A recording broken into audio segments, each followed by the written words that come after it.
Here's something remarkably bizarre that you probably had no idea is true.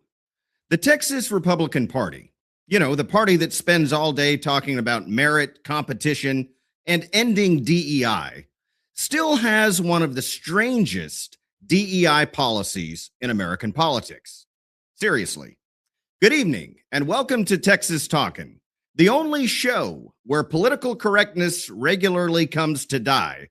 Common sense monopolizes the microphone, and a cowboy hat counts as formal business attire. I'm your host, Shiloh Platts, spirit animal of the Texas right, and proof that surviving politics and surviving your 20s are not always mutually exclusive skill sets. And quite possibly the reason some Austin consultants have developed stress-induced hypertension. We Republicans spend practically every election cycle telling America that DEI is ridiculous, because it is. We say people should be judged by hard work and qualifications, not by race, gender, or whatever category some globalist HR department dreamed up after a diversity retreat. And then we get to our own party rules, where if the state chairman is a man, the vice chairman has to be a woman. And if the chairman is a woman, the vice chairman has to be a man. I'm sorry, what year is this? Did I accidentally stumble into a board meeting at Disney? Imagine explaining this to a normal person. Well, we're conservatives. We believe the best candidate should win, unless the gender balance is off, and then we have to start counting chromosomes. Huh? That's not meritocracy. It's the same DEI we tell voters we're against. If Republicans believe the best person should get the job, then elect the best two people and call it a day. I don't care if they're both men, both women, or two retired ranchers named Bubba. Pick the best damn candidates and move on. And while we're taking our own inventory, let's talk about another ancient relic that somehow survived into 2026. Open primaries. This one's almost too stupid to believe. Texas Republicans spend millions of dollars and countless volunteer hours building a party. And then we let Democrats help choose our nominees. Who designed this system? Think about it. If you've spent 4 years voting for Kamala Harris, Colin Allred, and every Democrat on the ballot, suddenly on primary election day, you can wake up and decide, you know what? Today I'd like to help Republicans pick their candidates. And we're supposed to think that's normal? No, it's about as masochistic, self-deprecating, and insane as another idiotic practice we recently ended, which of course was appointing Democrats to chair committees in the Texas House, a legislative body controlled by, you guessed it, Republicans. Are you noticing a pattern here? Folks, closing the primaries isn't radical. Ending gender quotas isn't radical. Frankly, the radical idea is that a party dedicated to individual merit still has DEI rules baked into our own bylaws. Close the primaries, end the quotas, and let the best conservatives win. Let's get dialed in.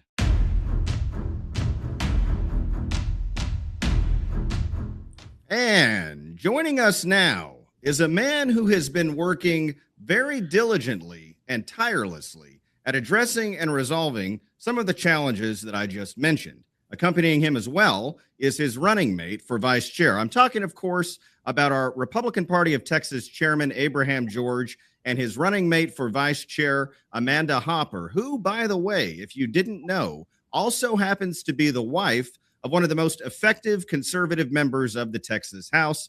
That is, of course, Andy Hopper. Welcome to you both. Thank you for having us. Yeah, it is my pleasure. So Texas Republicans overwhelmingly would like to see our primaries closed. Now, I believe the courts will look favorably upon the lawsuit that we have in place right now. What are your thoughts, both of you, and what would you like to share with delegates on the subject of closing the primaries as we head into this week's convention in Houston? Amanda, you want to go first? Yeah, I think the first thing is for them to kind of understand the process, why Abraham has taken the process he has. So, every convention that we have every other summer is a call to action. Our legislative parties are a call to action to the legislators, specifically the Republican legislators. And what most people don't understand is that those same legislators are actually writing bills the same summer as the convention. They are not filing them until November, but they are writing them now. They're going through legislative council inside the Capitol. And we knew that there were bills being written. Some legislators were answering that call. In fact, 6 of them were filed by November, the filing deadline. 5 were filed in the House and 1 was filed in the Senate. At that point, they are answering the call. So Abraham is having to wait and see if the legislature is going to actually pass any of those bills. We all know that probably wasn't going to happen, but there was a possibility. There were 6 bills that were going through. So he had to wait for the session to finish and then the special session to finish. And then there's also the process of trying to get the Secretary of State to close primaries. She declined. So as soon as those things were finished, as soon as those steps were taken, then Abraham filed the lawsuit. That is incredibly important. That process is important to walk through because we want this to be done right. We want to be, we want to have the declaration that we have the right to free association because we need it not just for closing primaries, but also for Rule 44. And another rule that I'm going to mention here in a minute, but I want to give the chairman an opportunity to respond to the question. Shiloh, I think we may have talked about this in the past. I'm not a lawyer, but I've consulted with multiple lawyers, and we have a legal team. Then we have a general counsel, Rachel Hooper, who is, she's our general counsel who doesn't get paid, probably the only one in the entire country. She's a bulldog, and she's tremendously effective. She sure is. But the legal team is one of the best in the country. We intentionally did that, spending a lot of money because we want to make sure the SOS, the legislators, the judge actually see it. Okay, this is a serious lawsuit. We're not just hiring a $200 lawyer who just came out of school. And this is a major law firm we hired. There is something called a ripeness. And then again, I'm not a lawyer, but what I've been told is Matt Rinaldi explains it a lot better than I can because he is a lawyer and he understands it better. Yeah. Right. And he was a state chairman and a state legislator. He's a perfect fit to explain this. And we did a podcast on this, me and Matt. It's on my YouTube channel, on ours. And what that means is when you have a conflict with the state law, which is what we created at the 24 convention intentionally, we wanted that. The state law says it's open primaries. We said, no, we're not taking that. So when you have a conflict, you have to go through the process before you get to the court. If you don't do that, the court will say, well, we're not legislators. We're not going to change the state law for you. We're going to ask you to do that through the legislative process. So we did go through the legislative process. The other stakeholder in this whole thing is the Secretary of State. And Secretary of State, we sent a official letter saying, hey, Miss Nelson, Secretary Nelson, we now have closed primaries according to the Republican Party of Texas rules. Would you be conducting our next primary, which we just went through, in a closed primaries? And she basically sent a letter saying, no, talk to your legislator. And obviously we took that to the legislator and said, hey, are you going to fix this? And they went through their process, and we kind of saw that. And we also needed some time to prepare this lawsuit. So once we did both of those, we went and filed the lawsuit, and we're going through that process. The craziest thing is Ken Paxton, Attorney General Ken Paxton, who is going to be, or who is the lawyer for the state of Texas, because when we filed the lawsuit, we not only filed a lawsuit against the Secretary of State, we also filed a lawsuit against the state of Texas. And Attorney General Ken Paxton is the lawyer for state of Texas.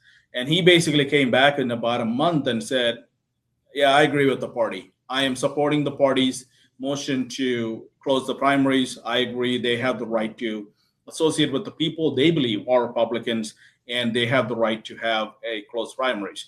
Jane Nelson, in return, what she did is went and filed the motion, filed a response saying, "Oh, Attorney General is colluding with the Republican Party of Texas, and he does not have standing to do this." And she was trying to get standing to oppose us. And what she did is she actually went and hired one of the top law firms in DC and allocated $1.25 million to fight the Republican Party of Texas. While she's appointed by the Republican governor, she used to be a Republican senator, confirmed by a Republican Senate. It is the craziest thing. It is. It's insane. Well, one good thing is, I got to tell you, Shiloh, she's not going to be there for long. She has resigned.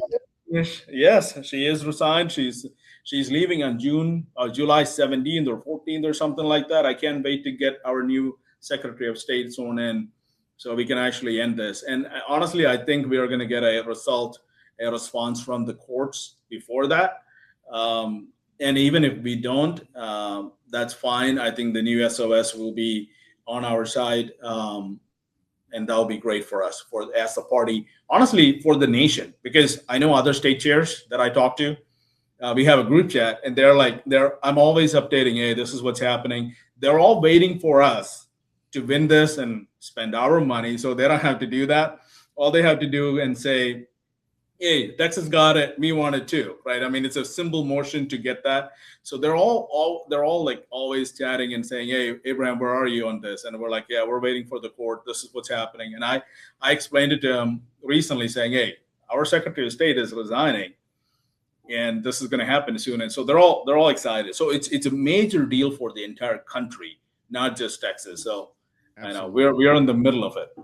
Mr. Chairman, Ms. Hopper, I'm not a lawyer either, and I don't even play one on my podcast. But if I'm hearing you correctly, it sounds like the crux of this lawsuit essentially is the idea of free association, right? That the Republican Party is not beholden to the state of Texas or to our legislature to make our own rules. Is that a fair assessment? That is it. Okay, so I want to take both of you down another pathway and present an idea about another forced conflict, if you will. I put out on my Facebook page an unscientific, very unscientific, informal poll, and hundreds of respondents participated. Overwhelmingly, and I'm talking 92+%, responded yes when I asked the question about eliminating what I believe is a very unnecessary and archaic rule in our own party, Rule 41, which is the rule that mandates if the chair is a male, the vice chair must be a female, and vice versa. So I want to ask both of you, how do you feel? What is your opinion on eliminating what I believe is a baked-in DEI bylaw in our own Republican Party?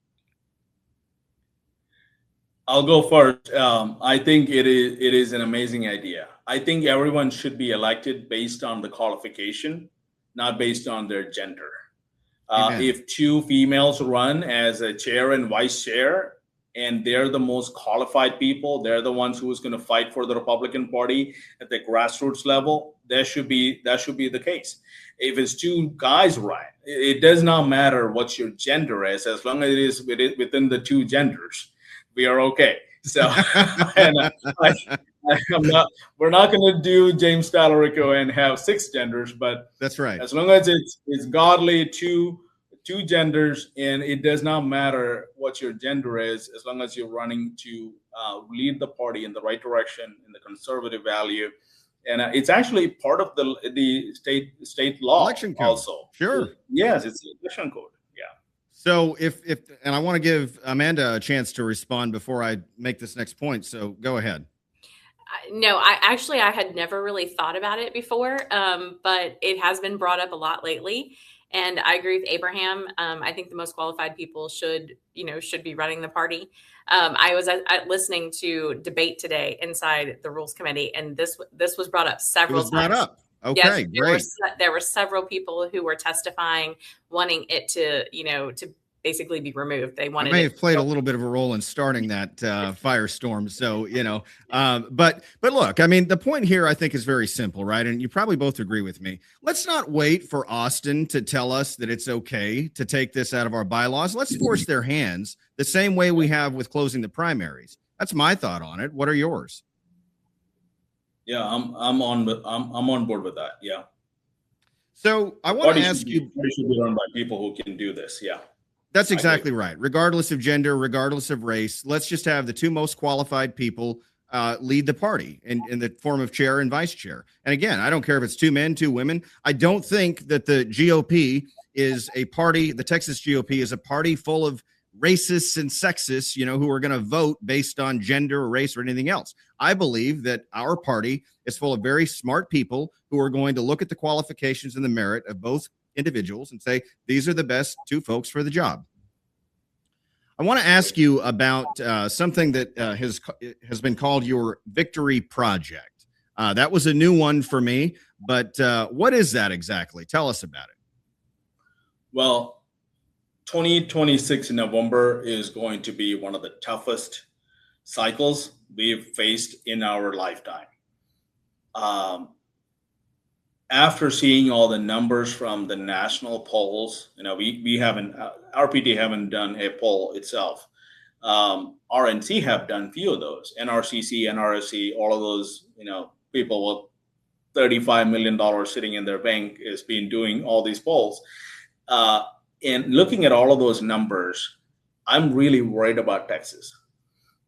It's a combination of, we are in White House, we have the president on our side, we have a war going on, we are our gas price is pretty high, now this screwworm thing going on, the meat price is going to go up. There is a lot of moving parts that's going to make a regular Republican think, okay, I just elected all of these people. How did this make my life better? I mean, we have to be honest with ourselves and not talk only within our circles. We have to understand our circles are pretty small when you have 18 million registered voters. And 2026 in November is going to be one of those cycles where we actually have to tell people what we did and what we are willing to do and plan to do.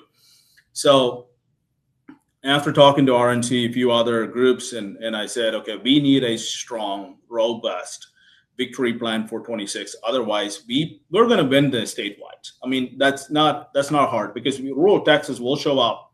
Yes. They will carry the statewide, even though Harris County and Dallas and Travis is going to go against us. Right. Harris County governor is putting in $20 million to flip Harris County or move it to our side, right?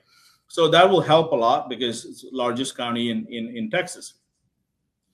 But we have to understand this is going to be one of the toughest cycles. So I said, okay, let's put together a huge plan that will have 40, 50 people who are field staff that is going to knock on doors and coordinate with the county parties. And we've already raised enough money for 20 of those staff. We're raising the money for the next 30. So we have pledges for the 20, and in fact, a bunch of them actually getting onboarded tomorrow. They're going to, because I'm like, okay, I need more help at the convention. Just bring them in about 2-3 weeks before so we can actually get some help during the convention as well. They're brand new employees, so that we cannot tell them, hey, do this, but we'll use them everywhere we can. So we also have now working with Ken Paxton's office and campaign office, and Governor Abbott's office and Lieutenant Governor's office. So we're kind of going into all of our elected officials and saying, there are a bunch of things we can do that you can't. We can be the bad guys. We can go run really strong ads that you cannot. We Sure. can be those people. Let's just put all of those plans together within the next 2 months. And let's bring in RNC. Let's bring in NRSC, NRCC. Let's bring Trump team, because they're very serious about Texas this cycle. As well, they should be. They should be, right? So that's the Victory Project. It's going to be one of the massive, projects that we're about to go take on, and unfortunately, we need it. It's not really my campaign. It has nothing to do with my campaign. It really is going to be all about Ken Paxton, Governor Abbott, them winning at double digits. If they don't, let's just say Ken Paxton wins by 8 points or Abbott wins by 8 points or something. That means some of our lower ballot candidates are going to lose. Yes. This happened in 2018. You remember this when Beto versus Ted Cruz happened. Yep. We got Senator Ted Cruz elected, but we lost a lot of our judicial races that cycle. It took us multiple cycles to get a lot of them back. We still haven't recovered from that. I mean, we got most of it back in 24. We got some of them in 22. But that was a really bad cycle. We cannot afford to have a bad judiciary for next 10 years because we messed up in one cycle. That is just not the way to run this organization. So that's our main goal. That's where the money is going to be. We had to raise millions of dollars. I was told by RNC that their estimation for the Texas was $1.1 billion altogether. Now they're saying Democrats are going to be about $500 and $550 million by themselves, and George Soros, primarily George Soros. Sure. That's So the something I'd like to commend you for is you have been remarkably effective at building strong coalitions. You've repaired previously, let's be frank, previously damaged relationships between the Republican Party of Texas, the Speaker's office, and that's not the fault of the Republican Party, I might add, and also the governor's office. Do you believe that this unity that you've demonstrated in working with some of our higher level elected officials is ultimately going to help us, A, with donors that you just talked about, and B, with winning in November? It will. And I always, even when I'm talking to the governor's team and our speaker's team, I don't have that kind of relationship with them yet. Maybe one day, when you run an ad against him in his district and spend $50,000, this was like a year ago. Sure. It's kind of hard to come back from that. But we're working together. He's actually going to show up to the convention, and I know. It's ironic that he's actually donated $50,000 to the party. So we didn't lose any money. No, I'm joking, but the whole deal about. When I talk to all of these people, I would say, hey, nobody cares who the state chair is. Really, you ask somebody outside, they have no idea there is an apparatus like this, right? Most people don't care. They don't even know who their congressman is, most people. So what I'll say is, hey, so it's not really about me. It's really not about you either. Most people don't know who their house reps are. But what matters to me is, in 30 years, when we are not here, our children look back on our generation and goes, did they actually fight for us? Did they actually do the things they actually talked about? Or did they just fight within each other and let Democrats win? The donor part of this whole thing is when you have the top elected officials in your state who are basically telling the donors, well, the party's crazy, I don't give them any money, they won't, because they have big businesses, they have interest in Texas, and they're like, I don't want to mess up my relationship with the governor or my state rep or my congressman. Governor, you name it. They stay out of it. They won't be against us. They're just going to stay out of it. So we have to build those relationships. We can fight after November. And I tell everyone, like, after November election is over, let's go back and talk about every priority. Let's go back and talk about where you were at on this and hold them accountable. Rule 44 need to be stronger than ever before, in my opinion. So we can do all of those. As long as we're not here to make friends. And I said that, and my opponent was like, can you believe he said we're not here to make friends? I'm like, I am not here to make friends. I have a lot of friends in politics, but one day if they're against me on property tax, I'm like, I don't need to be friends with you anymore. I have plenty of friends in my personal life that I can go have a dinner with. So this is really about the policy, and that's what it's supposed to be about. Amen. Luke Macias, who I consider a friend and certainly a brilliant political analyst, made what I thought was such a smart point on this topic, and that is, aligning ourselves on policy and not personalities, right? It can't be about a personality. It has to be about policy, regardless of whether you like or dislike an individual. If we're all working toward the same end goal, which is advancing conservatism, conservative policy, then we have to unite and become allies when and where it makes sense. So I'm glad to hear you say that, Mr. Chairman. Yeah, appreciate that. Any final thoughts from either of you? Anything you would like delegates to know before they cast their ballots this coming Friday? I will be there, and I'm looking forward to it. Well, I think I think the one thing I would like everyone to know is just the same thing we've been, Abraham just touched on it. We did not pass 43 legislative priorities because everyone got along. That's right. We passed them because people across the entire state put aside their differences to focus on principles and our priorities. And that is how you get things done. That is why the governor's coming in. That is why other, people who have not always been on our side are coming in to help now, because they understand that what everyone is facing in November is serious. And when we keep people that agree with our, with our platform and our priorities, when they are in office, we have a seat at the table. So we all have to work together. It does not mean we have to hold hands and sing Kumbaya. We don't have to like each other at the end of the day, but we all do need to fight, for the same principles. From your lips to God's ears. I couldn't have said it better myself. I want to thank both of you for taking some time to come on with us tonight. I will see you in Houston this week. May God bless you, and may God continue to bless the great state of Texas. Thank you for helping us keep Texas talking. Thank you. Stay dialed in to interviews and content just like this by clicking that follow button on my Facebook page, or hit the subscribe button to learn more about exclusive access that you won't want to miss.